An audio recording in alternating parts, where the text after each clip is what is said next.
Hello everybody, this is Ansar Shaikh here.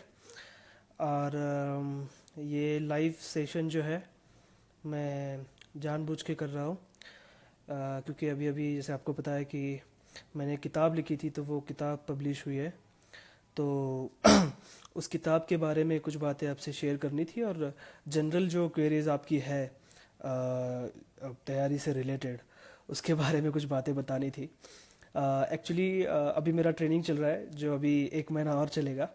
और आपके कई सारे क्वेरीज आ रहे हैं, मैं आपकी क्वेरीज के आंसर दूंगा। पहले मैं मेरी बात ख़त्म कर देता हूँ।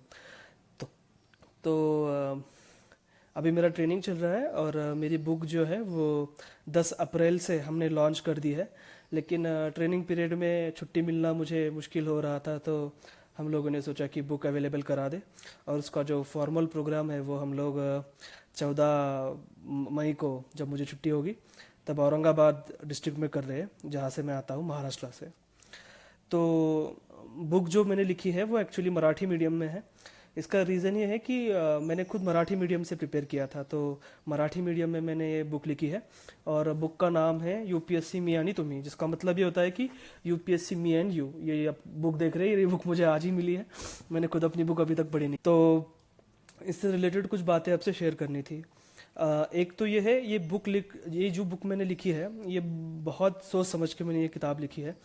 इसका लिखने का सबसे बड़ा पर्पज़ ये है कि जब मेरा रिज़ल्ट आया, तो रिज़ल्ट के बाद महाराष्ट्र में मेरे काफ़ी प्रोग्राम्स हुए, फेलिसिटेशन प्रोग्राम, जिसमें मैंने मेरी लाइफ शेयर की, मैंने मेरा स्ट्रगल शेयर किया। और उसके बाद मुझे ऐसा रियलाइज़ हुआ, 2 बार तो ऐसा हुआ कि मैंने 8-8 घंटे के सेशन किए महाराष्ट्र में, जिसमें ओके नेटवर्क कनेक्टेड नहीं एक्चुअली। सो बहुत सारे प्रोग्राम्स हुए महाराष्ट्र में, और वहाँ पर मैंने अपनी स्टोरी शेयर की। लेकिन उसमें दिक्कतें ये आ रही थी कि दो दो सेशन मैंने ऐसे भी किए, जिसमें मैंने 8-8 घंटे यूपीएससी की तैयारी कैसे की जाती है इसके बारे में बताया। लोगों तक पहुंच नहीं पा रहा था मैं। और मेरे सेशन से ऐसा होता था कि लोगों को ये लगता था कि अरे हाँ, ये बंदा अगर आईएएस बन सकता है तो मैं भी बन सकता हूँ। लेकिन ये सिर्फ मोटिवेशन मिलती थी, लेकिन एक डायरेक्शन नहीं मिलती थी कि बनना कैसे है। बन तो मैं सकता हूँ ये पता चलता था, लेकिन मैं कैसे बनूँ ये लोगों को पता नहीं चलता था। तो फिर दिमाग में आइडिया है कि एक किताब लिखनी चाहिए, एक ऐसी किताब जिस किताब में मैं अपना जो सारा जो मैंने पढ़ाई की है। ओके, बार बार मेरे नेटवर्क का प्रॉब्लम हो रहा है। तो मैं ये बता रहा था कि लग रहा था कि कोई किताब लिखनी चाहिए, कुछ ऐसी किताब जिस किताब में तैयारी के बारे में सब कुछ दिया हो। तो उसके पहले लोगों ने ये आइडिया दी थी कि भाई ऑटोबायोग्राफी लिखो। लेकिन मैंने ये सोचा कि ऑटोबायोग्राफी लिखने के लिए मैं अभी इतना बड़ा नहीं हुआ हूँ। और दूसरी बात, अभी मैंने सर्विस स्टार्ट भी नहीं की है, अभी तो मेरी ट्रेनिंग चल रही है।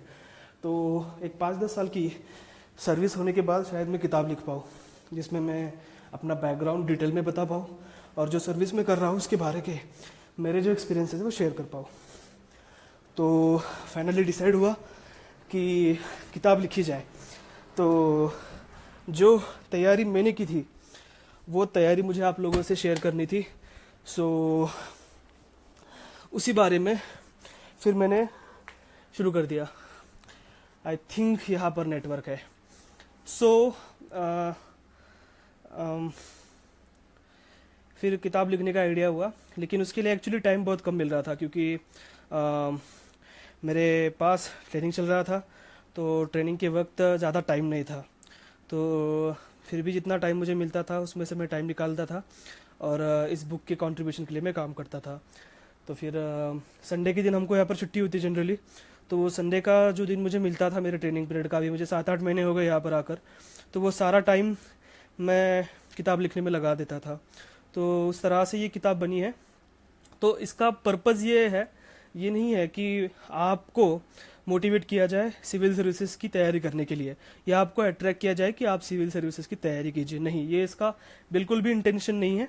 इसका इंटेंशन ये है कि जो लोग ऑलरेडी तैयारी कर रहे हैं, जिन लोगों ने 1-2 साल तैयारी की है लेकिन पास नहीं हो पा रहे हैं, या कुछ लोग ऐसे हैं जिन्होंने प्रीलिम्स पास कर ली है लेकिन किसी रीजंस की वजह से मेंस पास नहीं कर पा रहे हैं, कुछ लोग ऐसे जिन्होंने मेंस कर ली है लेकिन इंटरव्यू क्लियर नहीं कर पा रहे हैं।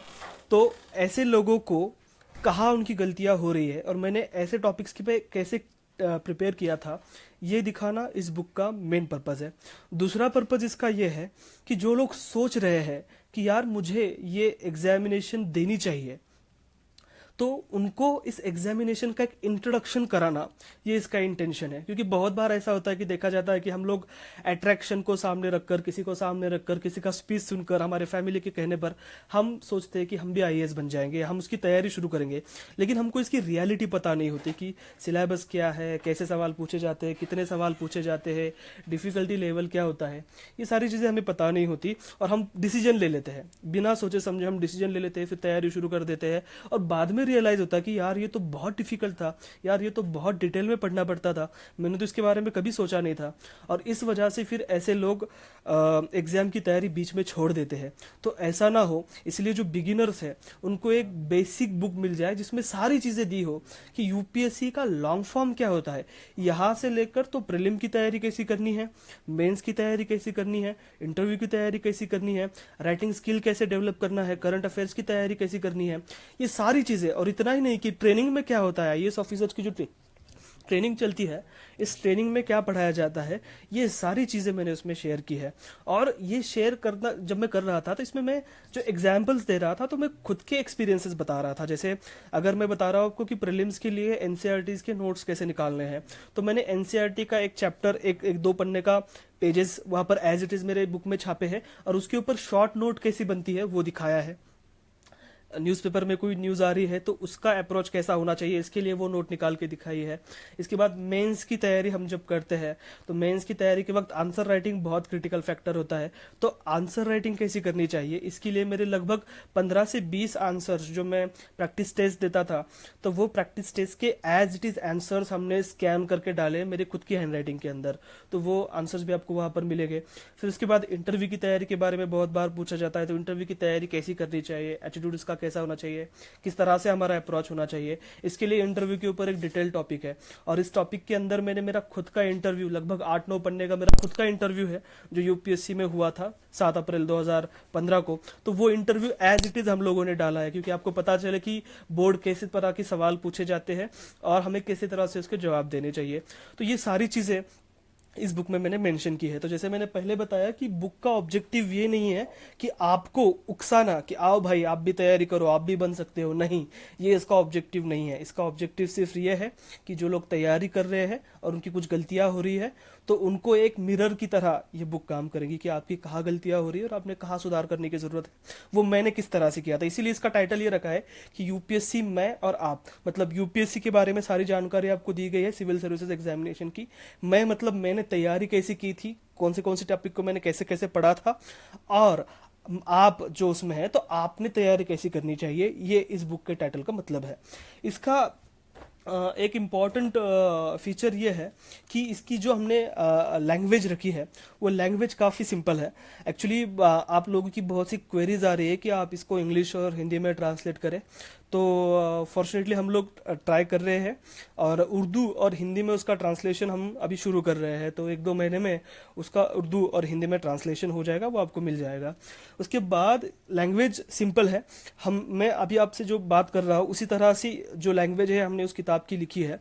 तो जिस तरह से आपको ये फील आए कि पढ़ते वक्त मैं आपके सामने बैठा हूँ और मैं आपको गाइड कर रहा हूँ कि इस टॉपिक की प्रिपरेशन कैसे करनी है, तो ये इसकी लैंग्वेज काफ़ी सिंपल है। दूसरा ये है कि इसका जो फोकस है वो फोकस प्योरली गाइडेंस है कि आपको तैयारी कैसी करनी है। क्योंकि आप देखेंगे कि मार्केट में आपको बहुत सारी किताबें ऐसी मिल जाएगी जिन किताबों में किसी आईएएस ऑफिसर का या किसी अदर ऑफिसर का जर्नी दिखाया होता है, उनकी एक किस्म की ऑटोबायोग्राफी होती है कि उन्होंने कैसे प्रिपेयर किया, क्या दिक्कतें आई, क्या क्या उन्होंने स्ट्रगल किया, ये सारी चीज़ें। लेकिन मेरी इस किताब का जो 90% पार्ट है वो 90% पार्ट सिर्फ गाइडेंस के ऊपर फोकस करता है कि तैयारी कैसी करनी है, ना कि मैं बचपन से लेकर अब तक कैसे बना, ये उसमें दिया नहीं है। सिर्फ इसके लास्ट दो जो चैप्टर है, उस चैप्टर में एक जो चैप्टर आता है वो 7 ऐसे मेरे दोस्त ऑफिसर ट्रेनीज है जो मेरे साथ ट्रेनिंग ले रहे थे, तो उनके बारे में उनकी 2-2 पन्ने की लाइफ स्टोरी है, और वो भी काफ़ी मोटिवेशनल है। जैसे कि मेरा एक दोस्त है शीतल वाली, महाराष्ट्र से, वो बंदा 12th में फेल हुआ था, तो उसकी एक स्टोरी है कि 12th फेल से लेकर यूपीएससी पास तक की उसकी जर्नी 2-3 पन्नों की स्टोरी है। ये स्टोरी मेरे बुक में इंक्लूड करने का रीज़न ये है कि बहुत बार हमारे यहाँ कहा जाता है कि अगर आपको आईएएस बनना है या सिविल सर्विसेज की एग्जाम देनी है तो बाय बर्थ आपको होशियार होने की ज़रूरत होती है। तो ऐसा कुछ नहीं है, वो 12th फेल हुआ था लेकिन उसके बाद भी उसने ये एग्जाम क्लियर की है। तो ऐसे 7 लोगों की अलग अलग स्टोरीज उसमें दी है। अमृता दुहान मैडम है, आईपीएस है, इन्होंने जॉब करते करते खुद की फैमिली को संभाल कर फर्स्ट अटेम्प्ट में ही आईपीएस उनको मिल गया, तो उनकी स्टोरी दी है। तो जो जॉब करते हुए लोग हैं उनके लिए एक मोटिवेशन है। तो ऐसी 7 स्टोरीज दी है, और ये 7 स्टोरीज होने के बाद एक 5-6 पन्नों की मेरी स्टोरी है जो मैं बहुत सी आपने मेरे स्पीचेस में सुनी होगी।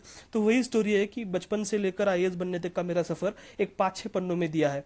तो हम ऐसा कह सकते हैं कि 90% जो पार्ट है इस बुक का, वो पार्ट फोकस करता है गाइडेंस के ऊपर, तैयारी कैसी करनी है इसके ऊपर, और आखिरी का जो 10% पार्ट है वो फोकस करता है मोटिवेशन फैक्टर के ऊपर, क्योंकि मोटिवेशन होना भी बहुत जरूरी होता है पढ़ाई करते वक्त।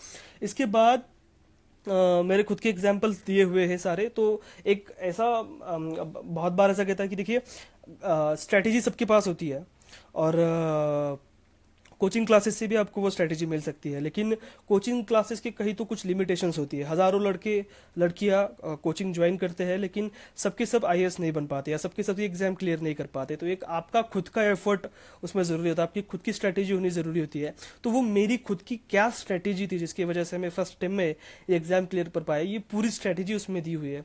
अब ये स्ट्रेटेजी आपको पसंद आ सकती है, आपको नहीं पसंद आ सकती है, ये काफ़ी सब्जेक्टिव है। तो ये इसका एक फीचर है कि मेरे सारे एग्जाम्पल्स उसमें दिए हैं कि मैंने कैसे कैसे कैसे चीज़ों को अप्रोच किया। इसके बाद मेरे नोट्स भी इसमें डाले हुए हैं एग्जाम्पल के तौर पे, मेरे सारे नोट्स नहीं डाले। आई बिलीव कि हमें खुद के नोट्स खुद बनाने चाहिए, तो इसमें मेरे कुछ एग्जाम्पल के तौर पे कि शॉर्ट नोट्स कैसे बनाने हैं ये दिया हुआ है। इसके बाद आपकी जो क्वेरीज आ रही थी कि ये किताब ऑनलाइन अवेलेबल है क्या, ये किताब ऑनलाइन अवेलेबल है, लेकिन प्रॉब्लम सिर्फ इतनी है कि अगर आप ऑनलाइन इसको खरीद रहे हो तो आपके पास ये किताब आने में थोड़ा टाइम लग जाएगा। दूसरी बात, इसका जो डिलीवरी चार्जेस वो लोग कुछ लगा रहे हैं तो वो भी आपको ज़्यादा पड़ेगा। तो आई वुड सजेस्ट कि अगर आपके पास ऑप्शन है तो आप बुक स्टोर से ले लीजिए, अगर आपके पास ऑप्शन नहीं है तो फिर आप ऑनलाइन खरीदिए। दूसरा क्वेरीज, मराठी लैंग्वेज में ही ये किताब है, इंग्लिश, उर्दू और हिंदी का ट्रांसलेशन के बारे में हम लोग अभी सोच रहे हैं। तो यही बातें आपसे शेयर करनी थी। अगर अब आपकी कोई क्वेरीज है तो आप कमेंट बॉक्स में लिख सकते हैं। आपके क्वेरीज के जवाब देने के लिए मेरे पास थोड़ा टाइम है तो हम उसके बारे में बात कर पाएंगे। और एक आखिरी बात जो मुझे शेयर करनी है आप लोगों से कि ये जो फेसबुक पे मैं पोस्ट डालता रहता हूँ या ये जो मैंने किताब लिखी है, इसका पर्पज़ ये नहीं है कि मैं खुद का प्रमोशन कर रहा हूँ, क्योंकि मुझे 2-3 लोगों से ऐसा बोलने को मिला था कि सर ये सेल्फ प्रमोशन हो रहा है। तो मैं ये बात क्लियर करना चाहता हूँ कि मेरा पर्पज़ सिर्फ ये है कि मुझ जैसे विलेज से आए हुए, मराठी लैंग्वेज से या किसी रीजनल लैंग्वेज से पढ़े हुए जो लोग हैं उनको सिर्फ मोटिवेट करना, उनको सिर्फ एक राह दिखाना। मैं नहीं कहूँगा कि आप सब मिलके यूपीएससी की तैयारी कीजिए, नहीं, मैं सिर्फ ये कहूँगा कि आप आपकी ज़िंदगी में कभी भी फ्रस्ट्रेट ना रहे, कभी नाराज़ ना रहे जस्ट बिकॉज कि आप लोग गरीब हो, आपके पास रिसोर्सेस नहीं है। यही मेरा पर्पज़ होता है अलग अलग पोस्ट डालने का, अलग अलग स्टोरीज डालने का। क्योंकि मुझे जब मैं तैयारी कर रहा था सबसे बड़ी दिक्कत ये आ रही थी कि 1 साल मैंने कोचिंग लगाया था, लेकिन मैं जैसे पहले कहा कि कोचिंग की अपनी लिमिटेशंस होती है, तो मुझे बताने वाला कोई नहीं था। शुरुआत जब मैं तैयारी कर रहा था तब मुझे बताने वाला कोई नहीं था कि भाई ये ऐसे करते हैं, ये वैसे करते हैं, इसका ये चीज़ें करनी है। मेरी बहुत सारी क्वेरीज होती थी और मैं ऑफिसर्स को मैसेज भी करता था, जो ऑफिसर्स क्लियर हो जाते थे कि सर मुझे फ्रस्ट्रेशन आ रहा है, मेरा पढ़ाई में ध्यान नहीं लग रहा, मेरा कॉन्सेंट्रेशन नहीं हो रहा, सर आपका मोबाइल नंबर दीजिए। ये सारे सवाल जो आप मुझे मैसेज करके पूछते रहते हो, ये सारे सवाल मैं भी पूछा करता था, लेकिन मुझे गाइड करने वाला कोई नहीं था। तो यही फीलिंग थी इस किताब लिखने के पीछे की कि जो गाइडेंस मुझे नहीं मिला, शायद वो गाइडेंस आपको मिल जाए, आपका थोड़ा सा फ़ायदा हो जाए। और इसीलिए ये जो किताब है ये कमर्शियल पर्पज़ के लिए नहीं है। इस किताब की जो टोटल पेजेस है वो 280 पेजेस है, 280 पेजेस की किताब है। और इसका जो MRP है वो 200 रुपये हमने रखा है, बहुत कम रखा है। और इसके ऊपर भी आपको डिस्काउंट मिल जाएगा, तो लगभग 150-160 रुपीज़ तक आपको, अगर आप स्टोर से लेते हो, या 180 रुपीज़ मैक्सिमम आपको ये किताब 180 रुपीज़ तक मिल सकती है, उसके अंदर भी मिल सकती है। तो उसका पर्पज़ ही ये था कि आपको गाइडेंस मिले और ये चीज़ें आपकी क्लियर हो जाए। अब आपके कमेंट बॉक्स में जो कमेंट्स मुझे आ रही है वो एक एक करके मैं जवाब देता हूँ। आपको कौन सा कैडर मिला है? मुझे वेस्ट बंगाल कैडर मिला है। ओके, और वहाँ पर मैं 21 मई से ज्वाइन कर रहा हूँ। Okay, how to concentrate study perfectly, concentration कैसे करना है? वैसे कंसंट्रेशन कैसे करना है इसके ऊपर मैंने अनअकैडमी के ऊपर एक पिछले 15-20 दिन पहले वीडियो किया था, आप वो देख लीजिए, उसमें मैंने पूरी चीज़ें बताई है कि कंसंट्रेशन कैसे करना है। Okay, hello sir, you are very honest and very fluent speaker, you are great for your, you are very innocent and thank you very much. Okay, launching place बता दीजिए। इसका लॉन्च एक्चुअली बुक अवेलेबल हो गई है महाराष्ट्र में, आपको सारे major stores पे बुक मिलना शुरू हो गई है। लॉन्च हम औरंगाबाद में कर रहे हैं, संत तुकाराम सभागृह है। इवनिंग का प्रोग्राम रखा है 14 मई का, जब मुझे ऑफिशियली छुट्टी मिल रही है तब का प्रोग्राम है। अ, अच्छा, ये एक सवाल है कि please guide me about history, हमेशा भूल जाती हूँ। वेल, इसका ये सिर्फ हिस्ट्री के बारे में नहीं है, आप किसी भी चीज़ की स्टडी कीजिए, भूलना तो आपको है ही, क्योंकि हमारी ब्रेन की कैपेसिटीज लिमिटेड होती है, हम ज़्यादा चीज़ें रिटेन नहीं कर सकते। तो उसके लिए फंडा ये है कि आप ज़्यादा से ज़्यादा रिवीजन करें।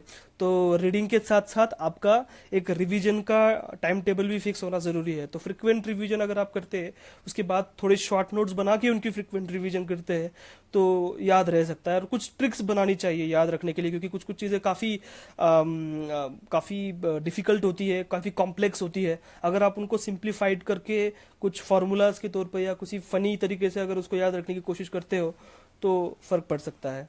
तो ये आपको इन्वेंट करना होगा, ये आपको कोई बता नहीं सकता। Okay, okay, yes, this book is also available in Thane. uh, is it possible to clear UPSC with job? ये बहुत ही क्रुशियल सवाल है।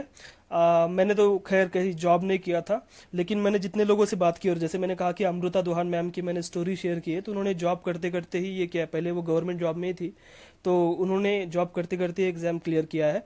तो यस, जॉब करते करते करना पॉसिबल है, लेकिन उसके लिए आपको थोड़े ज़्यादा एफर्ट देने पड़ते हैं, क्योंकि जो बंदा दिन भर 12-13-14 घंटे फुल टाइम स्टडी कर रहा है, उससे अगर आपको compete करना है तो आपको थोड़ा ज़्यादा मेहनत करने की ज़रूरत है। तो उसका भी एक्चुअली काफ़ी डिटेल में मैंने मेरे बुक में बताया, जो मैं अभी यहाँ पर अनफॉर्चुनेटली इतनी सारी चीज़ें नहीं बता पाऊंगा, लेकिन yes, it is possible. I am a beginner, what is your advice for me? Well, beginners के लिए सबसे पहले एडवाइस तो ये है कि फर्स्ट ऑफ ऑल डिसाइड कर लीजिए कि आपको क्या करना है। अगर आपका डिसाइड हो गया है कि मुझे बस यूपीएससी की तैयारी करनी है, आईएएस की तैयारी करनी है, तो फिर उस एग्जाम को समझ लीजिए कि एग्जैक्टली एग्जाम क्या है। उसके बाद फिर से एक बार आपके डिसीजन को रिव्यू कीजिए। एक बार आपको पता चल गया कि एग्जाम कितनी डिफिकल्ट है, कितनी आसान है, सारी चीज़ें पता चलने के बाद डिसीजन लीजिए कि आपको करना है या नहीं करना है। अगर आपका तब डिसीजन हो रहा है कि यस मुझे करना है, मैं कर सकता हूँ, तो आप कंटिन्यू कीजिए। एक अच्छे से प्लान बनाइए, उस प्लान को फॉलो कीजिए। सबसे इंपॉर्टेंट अप्रोच है कि एक डिफाइंड अप्रोच होना बहुत ज़रूरी होता है। तो वो अप्रोच आपको आ सकता है दो चीज़ों से। एक तो यूपीएससी का सिलेबस डाउनलोड कर लीजिए, और उस सिलेबस को प्रीवियस ईयर्स के क्वेश्चन से लिंक कर लीजिए, तो आपको आइडिया आ जाएंगे कि एग्जैक्टली कैसे प्रिपेयर करना है। ये बिगिनर को अभी तो यही एडवाइस दे सकता हूँ। How many hours you studied honestly? Well, ये वेरी करता है। अगर ऑन एन एवरेज मैंने 2.5 साल जो पढ़ाई की है और 1 साल एग्जाम का, ऐसे 3.5 साल, 3-3.5 साल जो मैंने पढ़ाई की है, उसमें फ्लक्चुएशंस होते थे। कभी मैं 2 ही घंटे पढ़ता था, कभी मैं 12 घंटे पढ़ लेता था। तो यार ऑन एन एवरेज अगर आप निकाले तो 8 से 10 घंटे मैंने इनिशियली पढ़ाई की थी। लेकिन जब मेरा ग्रेजुएशन कंप्लीट हुआ और मेरा एग्जाम पीरियड जब आ रहा था, जब मुझे प्रीलिम देनी थी, जब मुझे मेंस देनी थी, इंटरव्यू की तैयारी करनी थी, तब मैं लगभग 12 से 14 घंटे तक पढ़ाई कर लिया करता था। तो इनिशियली 8-10 घंटे, क्योंकि कॉलेज भी होता था, और उसके बाद फिर मैं 12 to 14 आवर्स के बीच में हो जाता था एवरेज। कभी कभी पढ़ाई करने का बिल्कुल मन नहीं करता, जैसे आपके साथ भी होता होगा, मेरे साथ भी वही होता था, तो मैं छोड़ देता था, एक दिन में कभी पढ़ाई नहीं कर लेता था, मूवी देख लेता था। सो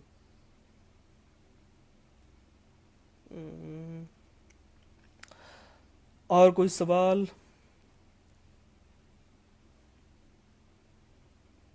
रीजनिंग और क्वांटिटेटिव एप्टीट्यूड के लिए मैंने कौन से ऑथर की बुक प्रेफर की थी? आई गेस RS अग्रवाल की किताब है जो मैंने प्रेफर की थी। लेकिन ज़्यादा से ज़्यादा फोकस प्रैक्टिस के ऊपर होना चाहिए, उसमें से आप कंसेप्ट समझ लीजिए, उसके बाद ज़्यादा से ज़्यादा फोकस प्रैक्टिस के ऊपर कीजिए। Sir, is it necessary to take graduation subject? I think it is not compulsory, but it is always better to take your graduation subject as your optional subject, क्योंकि आपने वो सब्जेक्ट 3-4 साल पढ़ा होता है, आपकी उसके ऊपर शायद कमांड हो सकती है, तो वो सब्जेक्ट लेना चाहिए, but that is not compulsory. बहुत सारे लोग ऐसे हैं कि ऑप्शनल कॉलेज में इकोनॉमिक्स होता है या इंजीनियरिंग होता है, लेकिन ऑप्शनल पॉलिटिकल साइंस ले लेते हैं या फिर हिस्ट्री ले लेते हैं। तो it's all about your choice कि आपको एप्टीट्यूड किस में है और आपका चॉइस क्या है। So is it possible to prepare for MPSC and UPSC combined, Maharashtra public service commission या किसी भी स्टेट पब्लिक सर्विस कमीशन के एग्जाम और UPSC के एग्जाम, इसका कंबाइंड स्टडी हो सकता है क्या? यस, हो सकता है। जैसे कि मैंने मेरी किताब में एक एक्सपीरियंस शेयर किया है, नवनाथ गवाने सर मेरे साथ है, IAS है, गुजरात कैडर के। तो वो पहले तहसीलदार थे और तहसीलदार की अपना जॉब करते करते उन्होंने UPSC की तैयारी की। तो दोनों का कंबाइंड स्टडी भी हो सकता है और उसके बारे में मैंने एक्चुअली मेरी किताब में लिखा है। वैसे मैं MPSC का प्रीलिम क्लियर नहीं कर पाया था, तो मैं आपको ये नहीं बता सकता कि दोनों का कंबाइंड स्टडी कैसे करना है, लेकिन हो सकता है, इट इज़ पॉसिबल।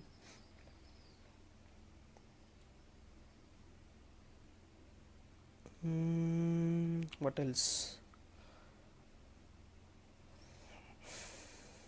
इकोनॉमिक्स का reference books obviously Ramesh Singh की किताब है इंडियन इकोनॉमी, वो किताब आपको पढ़नी है अगर आप इंग्लिश में प्रिपेयर कर रहे हो। मराठी में प्रिपेयर कर रहे हो तो उसकी अलग से बुक लिस्ट मेरे फेसबुक पेज पे मैंने डाली हुई है। उसके साथ साथ आपको उस साल का budget, economic survey, India year book और करंट अफेयर्स की स्टडी करनी है, plus insights on India, IAS बाबा और munal.org के ऊपर इकोनॉमिक्स का जो भी कंटेंट आ रहा है वो आपको फॉलो करना है।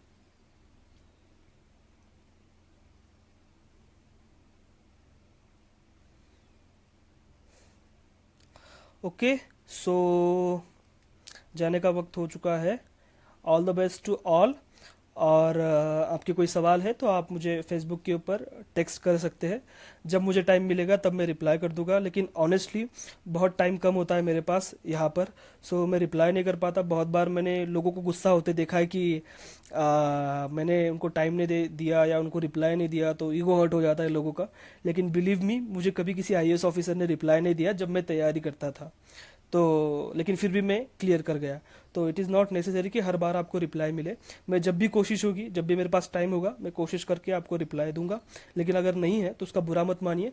और यही रीज़न है कि मैं हर एक को, क्या होता है कि आप लोगों के सवाल एक जैसे होते हैं कि सर स्टार्ट कैसे करना है, या सर इंग्लिश की इंप्रूवमेंट कैसे करनी है, या सर आंसर कैसे लिखने हैं, ये सारे सवाल एक जैसे ही होते हैं। और ये एक जैसे सवालों के हर एक को वही जवाब दे दे के मैं भी थक जाता हूँ, इरिटेट हो जाता हूँ। उसीलिए मैंने ये किताब लिख दी है कि इसमें सब कुछ आप पढ़ लो।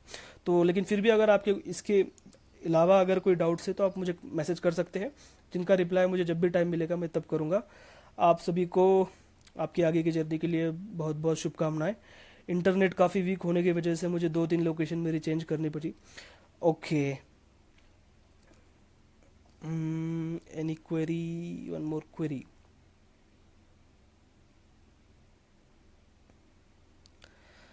Okay,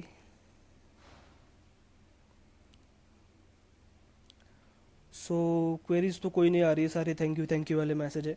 so all the best आप सभी को, अच्छे से तैयारी कीजिए। और सिर्फ UPSC नहीं, ज़िंदगी की कोई भी एग्ज़ाम है, हार मत मानिए, कहीं तो आशा की किरण होती है, उसे ढूंढिए। All the best, bye.